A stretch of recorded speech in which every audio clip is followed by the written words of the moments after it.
Saya perhatiin nih semenjak keberadaannya Rizik CS ini, terus dibantu oleh gerbong-gerbong yang ingin merubah ideologi negeri ini, seperti kelompok Wahabi, kelompok HTI.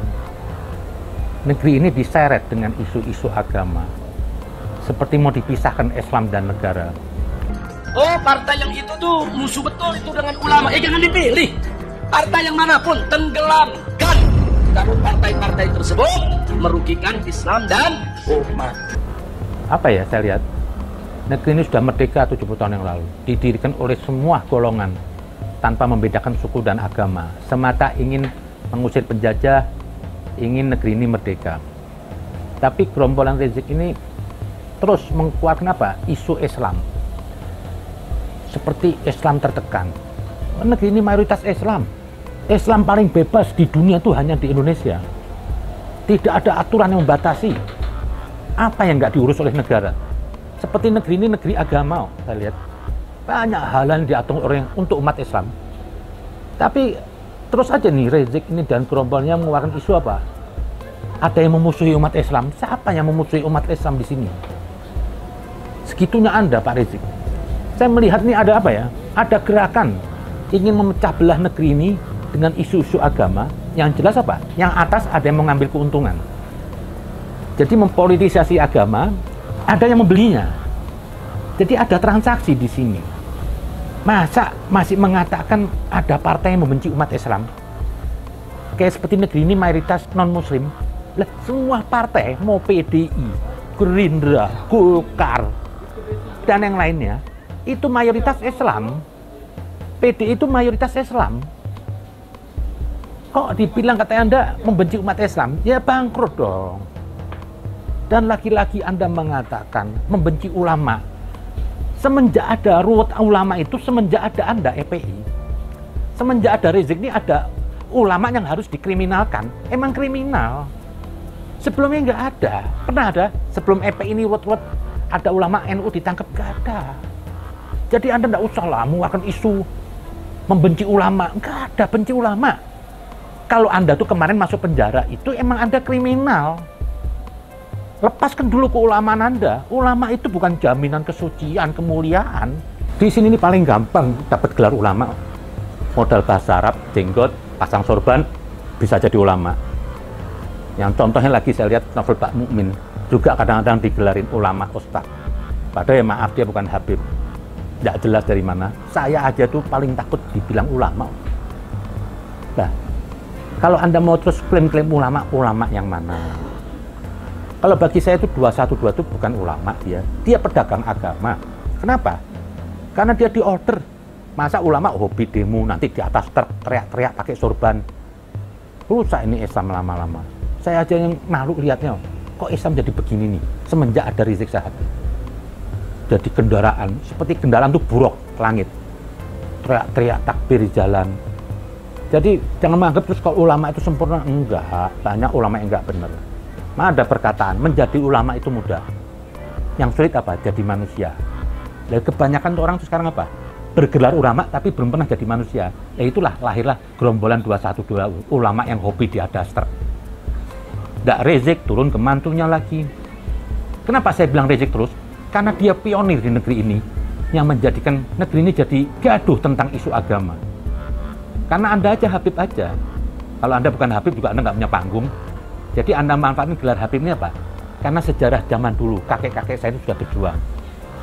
Dimanfaatkan oleh Rizik untuk kepentingan politik. Dan baru hanya Rizik yang menggunakan itu.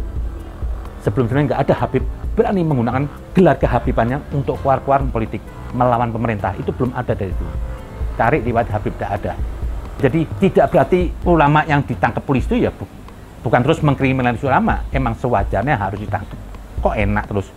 Terus ada ulama-ulama itu yang di pondok pesantren kemarin Fahim itu juga mencabuli, terus salah negara menangkap dia.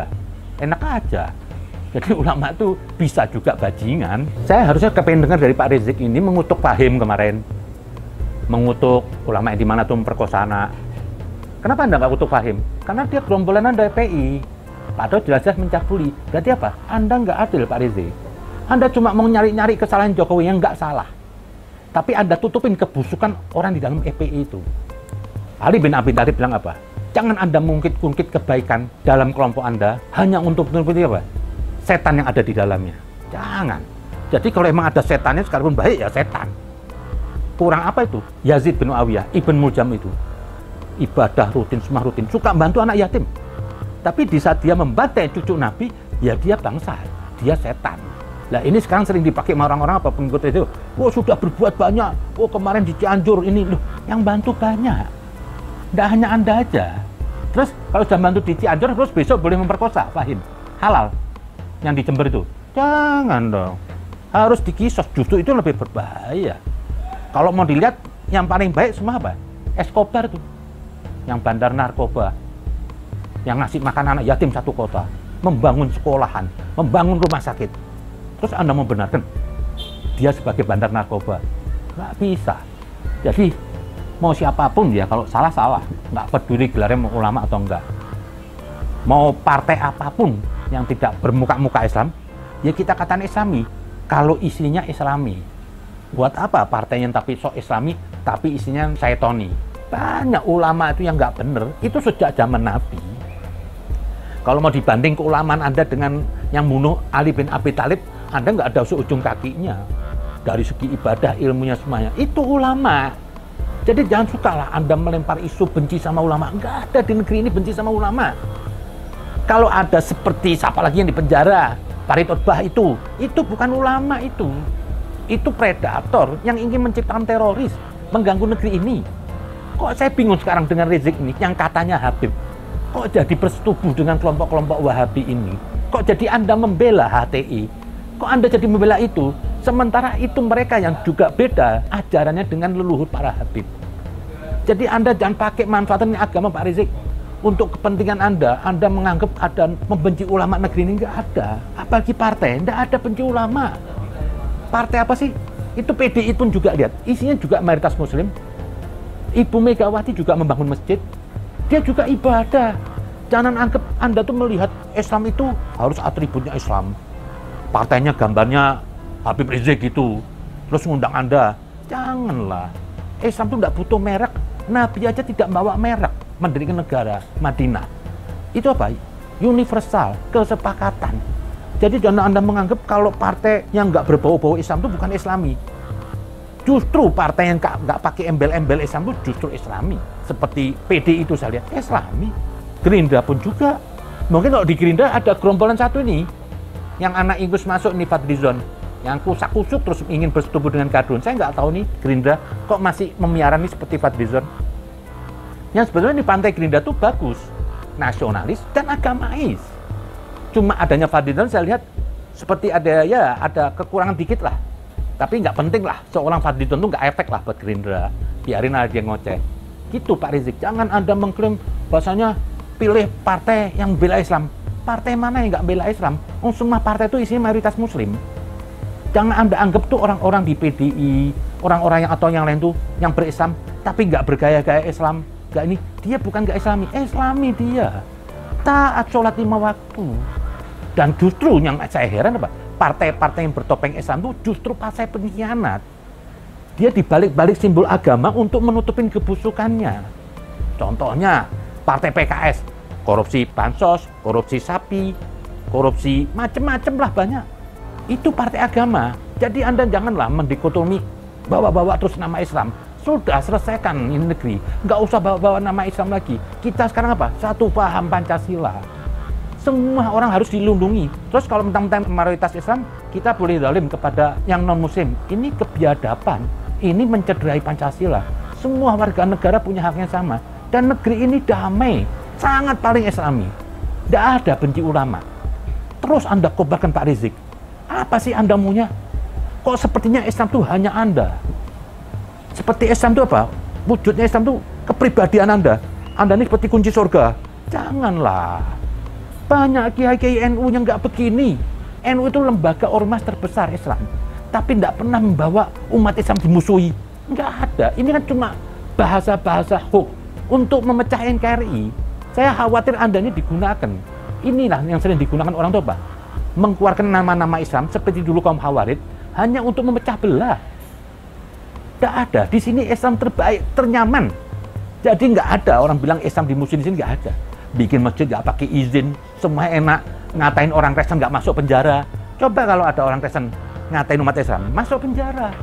Untung aja umat Kristennya juga lebih dewasa lah. Nggak mau meributkan. Yang penting apa? Negeri ini damai. Nah, sementara Anda yang berjubah agama, setiap hari ceramah Anda isinya apa? Ingin membangun permusuhan, kebencian. Tidak ada itu Pak Rizik. Tidak ada partai yang anti-Islam. Justru saya lihat, maaf loh, saya lihat PDI itu dengan PKS lebih Islami PDI.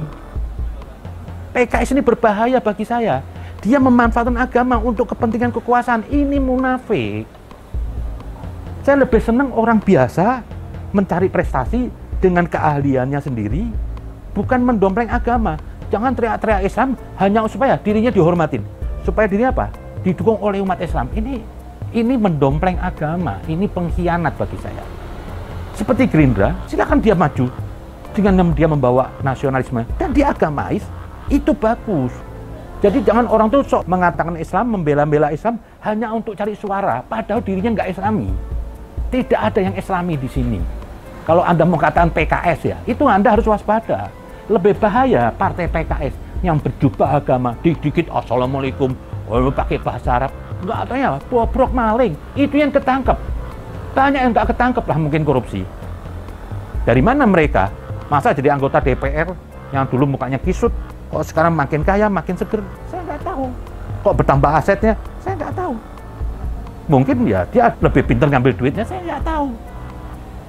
Jadi nggak usahlah Anda terus suarakan Islam. Janganlah, Anda malu dikit Pak Rizik. Lihat tuh Muhammadiyah, lihat NU, nggak ada merasa dizalimi Islam di Indonesia. Ini negeri paling enak. Kayak Anda ini bicara coba Pak Rizik di Malaysia, masuk penjara. Di Arab digorok Anda. Ini Anda enak di sini. Anda cuma sayangkan embel-embel Habib itu nggak Anda jaga marwahnya. Anda manfaatkan kehabiban Anda ini yang Anda diagung-agungkan oleh orang awam, Anda manfaatkan apa? Untuk mengganggu negara. Anda tidak beda dengan Riza Ramli, Rocky Gerung, cuma Anda berjubah agama. Emang paling enak itu memanfaatkan agama. Di sini Anda jangan merasa hebat. Ada satu hadis Nabi yang dikatakan ulama su apa? Mereka merasa punya umat yang banyak, dia merasa kebenaran ada pada dirinya. Akhirnya apa? Dia mudah mencari dunia. Inilah yang dibilang ulama su. Jadi menjual umat yang banyak untuk kepentingan dia, untuk jadi corong politik. Ini yang dibilang ulama su. Kata Rasulullah apa? Pernah ditanya sama sahabat, kata Nabi apa? Ada yang lebih bahaya dari Dajjal. Apa ya Rasulullah? Sampai 3 kali sahabat nanya. Kata Rasulullah apa? Ulama yang menyesatkan orang lebih berat dari Dajjal. Lah ini, Anda ini gerbongnya Pak Rizik, Anda nggak sadar. Anda ini cuma memanfaatkan orang-orang awam. Lah, menjadi takabur Anda merasa paling Islami di Indonesia. Anda punya gerombolan 212. Yang saya pernah kutip juga tuh, kata dari Ali bin Abi Thalib. Jika Anda ingin menghancurkan sebuah agama, maka giringlah orang-orang bodoh dalam membela agama tersebut. Ini ada pada FPI dan 212. Ini kejadian ini hari. Mau dihancurkan Islam, sebelum ada Anda ini damai. Saya tahu omongan Anda ini apa? Supaya orang milih PKS dan mendukung Anies. Itu aja. Ini dua-dua ini nggak Islami. Justru dua-duanya bertopeng Islam untuk kepentingan hawa nafsuannya. Lah, kedekatan Anda ini sudah nggak jujur. Bagi saya, negeri ini kalau nggak ada PDIP, mungkin belum tentu bisa bertahan sampai ini hari. Mungkin sudah dimasukin gerakan-gerakan Islam radikal, ISIS atau semuanya. Masih ada PDIP itu bagus. Kenapa saya bilang PDIP? Ini partai kader, punya ketaatan terhadap pemimpin. Bukan partai apa ya, kos-kosan lah. Besok tahun ini nyoblos PDI, besok Golkar, besok PAN. Ini enggak, emang dari awal dia pilih. Dan bagusnya orang-orang di PDIP apa? Masih menjaga NKRI. Kalau nggak ada PDIP mungkin negeri ini belum tentu utuh. Kalau dari pihak keagamaan tuh ya NU dan Muhammadiyah. Ini dua-dua sinergi bagus. Kalau NU itu punya gerakan kader ke bawah seperti PDIP, dia bentenglah NKRI. Kalau Muhammadiyahnya ini dalam bidang apa? Dalam bidang wawasan pendidikan. Ini semua sinergi untuk sebuah negara supaya maju. Jangan Anda ganggulah Pak Rizik. Hentikan Anda bicara terus gini. Waspada loh Pak Rizik. Hentikanlah pembicaraan tentang perbedaan agama. Umat Islam loh. Emang kenapa umat Islam di sini? Saya happy di sini. Banyak orang happy. Bisa adzan seenaknya. Dikasih tahu Menteri Agama jangan adzan kenceng-kenceng, masih kenceng-kenceng juga. Emang masuk penjara? Enggak. Seorang Menteri Agama ingin mengajak lebih baik, tapi kalau umatnya nggak mau, ya nggak dimasukin penjara, nggak ditangkap. Itulah gerak NU tuh, tidak memaksakan kehendak, hanya memberi wawasan. Saya yakin ke depan bangsa ini lebih baik. Jadi Pak Rizik, Anda tobatlah, berhentilah. Anda ini dimanfaatkan, Anda nggak sadar, Anda sedang ingin memecah belah negeri ini. Yang Anda keluar-keluar terus Islam, membenci ulama. Nggak ada benci ulama. Sekali lagi, jangan Anda melihat Islam itu harus beratribut Islam. Partainya partai Islam, belum tentu Islam. Kurang apa Al-Hawarij itu? Pakai bendera. Dia taruh tuh Al-Quran di atas tombak. Dengan maksud batil dia. Jadi bukan berarti kalau partai itu yang Islami, seperti MAA, PKS, itu saya nggak jamin Islam. Emang dari mana PKS mewakili Islam? Ada wahyu mengatakan PKS itu wakil Islam? Enggak. Islamnya juga belum jelas. Semua ini kan cuma persepsi aja. Ini kan cuma agama dijadiin alat untuk cari kekuasaan. Berhubung di negeri ini mayoritas Islam, pakai embel-embel Islam. Kayak FPI dan PKS ini nggak bakal hidup di New York. Ini kan cuma keluar-keluar kan merasa suara mayoritas. Mau petenteng, dikit-dikit membawa agama, dikit-dikit menjelekkan partai lain yang dianggap nggak Islami. Karena masih di sini mayoritas Islam. Coba kalau di Amerika atau di mana, nggak mungkin lah Rizik berani takbir. Ya didor dong di Amerika. Ini kan munafik. Berarti dia tuh berjuang apa? Hanya karena mayoritas, bukan karena lillahi ta'ala. Nggak usah lah. Negeri ini sudah Islami, sudah banyak dispensasi buat umat Islam di Indonesia. Pembangunan masjid di mana-mana. Paling longgar orang bicara agama Islam hanya di Indonesia. Mungkin kalau sudah di luar negeri, kayak Rizik sudah ditangkap. Novel Bakmin sudah, ompongnya bukan 1, 10 mungkin, rontok. Eki Sujana juga sudah ketangkep dia. Cuma memelintir-melintir agama. Kenapa dia ngomong seenaknya? Karena mayoritasnya negeri Muslim, nggak mungkin mau nangkep saya. Ini jiwa-jiwa munafik menggunakan agama untuk menonjolkan dirinya, untuk mencari kekuasaan. Sekali lagi, partai semua yang ada di Indonesia baik. Karena apa? Di dalamnya semua mayoritas Muslim. Bukan hanya partai Islam aja yang semuanya Islam, enggak. Semua partai mengusung keislaman. Dan tidak ada satu partai mau kriminalisasi ulama atau membenci Islam. Hanya orang-orang munafik yang mengeluarkan suara-suara negeri ini tidak Islami. Hanya pengkhianat negeri yang ini merusak NKRI yang mengatakan negeri ini enggak Islami. Itu aja mungkin. Saya minta kepada Pak Rizik dan rombongannya, hentikan Anda berbicara sok Islami, sok mewakili Islam, dan hentikan Anda bicara negeri ini benci ulama. Tidak ada yang benci ulama. Kalau Anda benci ulama, berarti semua ulama NU masuk penjara. Kalau ada 1-2 ulama masuk penjara, wajar. Tidak ada jaminan. Seperti tadi partai, ada yang korupsi, semua partai. Di Departemen Agama aja ada korupsi, yo. Itu korupsi Quran. Tidak ada lembaga yang sempurna. Tapi jangan Anda hukumin semuanya. Tapi justru saya lebih busuk bagi saya apa? Orang yang berjubah agama, partai berjubah Islam, tapi dia korupsi. Ini lebih hina. Itu aja. Jadi jagalah negeri ini. Jangan ada lagi suara-suara mengatasnamakan agama. Kita harus berganti baju ini hari. Kita suarakan Pancasila. Jadi tidak ada sekat-sekat lagi mayoritas minoritas. Tidak ada lagi sekat-sekat lagi apa? Muslim dan non-Muslim. Kita satu bangsa Indonesia. Kita harus jadikan negeri ini. Kalau kita bersatu baru kuat. Tapi kalau kita dipecah-pecah agama, hancur kayak di Arab. Mau negara Islam? Tidak bisa. Sebutin satu ada negara Islam yang baik. Tidak ada. Di Arab semua perang, itu sama-sama Islam. Kenapa? Islam juga terpecah. Tidak ada Islam satu. Banyak aliran. Beda rokaat aja bunuh-bunuhan. Apa terus negeri ini mau ditransfer di Arab tuh supaya saling membunuh seperti ada ISIS? Apa artinya kalau emang itu agama saling membunuh? Oh, agama diturunin supaya baik. Oh, itu aja mungkin. Semoga negeri ini terlindungi dari gerakan-gerakan sempalan sampai ke corong agama yang baik, dakwah yang baik. Lihat Kiai NU, Habib Lutfi, Habib Bures, malu dikit lah Pak Rizik. Anda ini anak kemarin sore. Dan keislaman Anda tuh tidak ada, saya lihat. Perlu diragukan. Tidak ada. Saya lihat perkataan dari Anda tuh membawa kedamaian. Terus ingin membuat ribut. Sepertinya Anda ini sudah diatur sama orang. Yang Anda susah mungkin menghindar dari situ. Tobatlah Pak Rizik. Saya bukan benci aja pribadi. Saya ingin negeri ini lebih baik. Itu aja, terima kasih. Assalamualaikum.